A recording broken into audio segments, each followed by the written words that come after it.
ગુજરાતના શિક્ષણ જગતમાં અત્યારે કોઈ ચર્ચિત પત્ર હોય તો જીસીઆરટી ગાંધીનગરનો તારીખ 12 માર્ચનો આ આદેશ. શું તમે જાણો છો કે આગામી 16 અને 17 માર્ચના રોજ તમારી શાળામાં એક મોટું બાહ્ય મૂલ્યાંકન થવા જઈ રહ્યું છે? આ કોઈ સામાન્ય કસોટી નથી, પણ તમારા અને તમારા બાળકોના શિક્ષણ કાર્યનું સીધું પરીક્ષણ છે. અને સૌથી મોટી વાત, જો આ મૂલ્યાંકનમાં જરા પણ ભૂલ થઈ તો 23 માર્ચથી રાજ્ય કક્ષાના અધિકારીઓ સીધા તમારી શાળાએ ધાડા ઉતારશે. આજનો આ વિડીયો દરેક શિક્ષક માટે જોવો અનિવાર્ય છે. મિત્રો, વાંચન લેખન ગણનનું ધોરણ 3 થી 8માં બાહ્ય મૂલ્યાંકન કરવા માટે તમારી શાળાના શિક્ષકો નહીં, પરંતુ બહારથી ડાયટ વ્યાખ્યાતાશ્રીઓ, ટીપીઓ શ્રી, કેળવણી નિરીક્ષક શ્રી અને બીઆરસી કોઓર્ડિનેટર શ્રીની ટીમ આવશે અને 13 માર્ચના રોજ સાંજે 4 થી 5 વાગ્યે બાયસેક દ્વારા આ અધિકારીઓને ખાસ તાલીમ આપવામાં આવશે.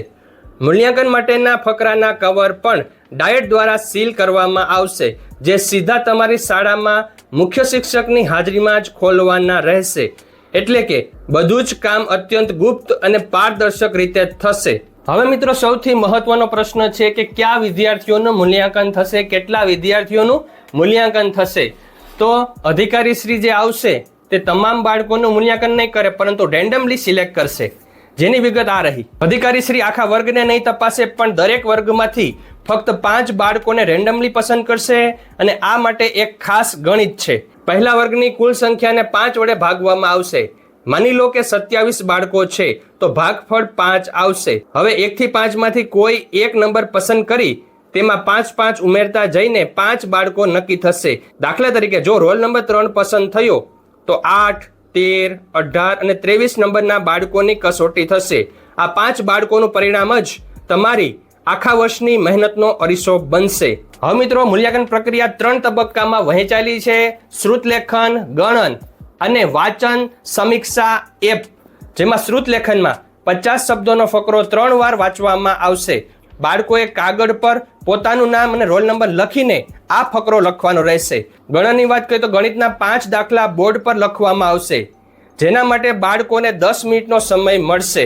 વાંચન સમીક્ષા એપની વાત કરીએ તો આ સૌથી કઠિન ભાગ છે. મૌખિક વાંચન ઝડપ, ORF અને અર્થગ્રહણ માટે ફરજિયાત વાંચન સમીક્ષા એપ્લિકેશનનો ઉપયોગ થશે. અધિકારી શ્રી લોકેશન શેર કરીને જ મૂલ્યાંકન શરૂ કરશે અને દરેક બાળકનું રેકોર્ડિંગ સીધું સર્વર પર સેવ થશે. મિત્રો, હવે બાળકોની કસોટીમાં તેમની નોટબુક પણ જોવામાં આવશે.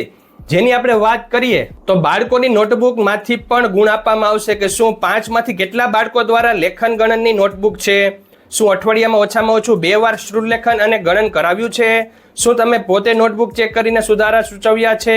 આ બધી વિગતો ગૂગલ ફોર્મમાં ભરીને જે તે દિવસે જ અપલોડ કરવાની છે. અને હા, 23 થી 28 માર્ચ દરમિયાન રાજ્ય કક્ષાના અધિકારીઓ આ ડેટા સાચો છે કે નહીં તેની ચકાસણી કરવા માટે ફરીથી શાળાની મુલાકાત લઈ શકે છે.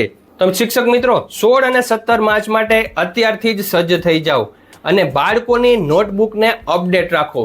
આ વિડીયો તમારા શિક્ષક મિત્રો સાથે જરૂર શેર કરજો, જેથી કોઈ અંધારામાં ન રહે. આ PDF તમને ટેલિગ્રામ ચેનલ ઉપર મળી જશે. ટેલિગ્રામ ચેનલની લિંક ડિસ્ક્રિપ્શનમાં છે. Thank you very much. જય શ્રી કૃષ્ણ.